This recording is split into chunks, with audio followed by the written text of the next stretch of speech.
Pascal Praud avec une trompette. C'est quoi ça encore? On l'a déjà découvert, chanteur et pas qu'un peu. D'habitude. Serait-il également trompettiste virtuose? C'est parti, Pascal Praud, Europe 1, une trompette, qu'est-ce qui peut mal se passer? Europe1.fr pour voir Pascal jouer de la trompette. Mais c'est vachement bien.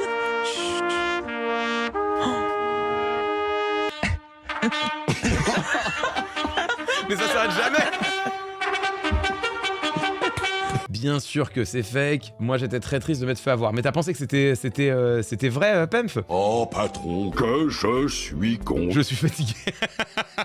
Sur la première, il est pas mal synchro. Sur la deuxième, ça fout le camp, hein, bien sûr. Il y a deux choses que tu vois ici. La première chose, qui est indubitable, c'est que Pascal Praud est un homme qui a de l'autodérision. Il y a peu quand même d'animateurs de débats, d'animateurs stars qui oseraient se mettre dans ce genre de situation et blaguer avec ça. Bon, il a su se rendre sympathique et c'est ce qui fait en partie le succès de son émission. Ou alors, quand bien même ils n'ont pas de sympathie, ils adorent le détester. C'est absolument incontestable. Après, là où évidemment tout cela devient davantage problématique, c'est évidemment, comme je vous l'ai dit à de multiples reprises, qu'aujourd'hui, Pascal Praud, c'est vraiment une des voix les plus influentes de la pente fasciste en France. Ça fait un combo qui est terriblement dangereux. C'est en cela où Pascal Praud et Cyril Hanouna, quelque part, sont plus dangereux encore qu'un Laurent Wauquiez, qu'un Bruno Retailleau, qu'un Jordan Bardella. Et la place problématique qu'ils ont aujourd'hui dans notre système médiatique, c'est que ils ont su construire une figure médiatique qui est sympathique, qui, pour Pascal Praud, est même pleine d'autodérision.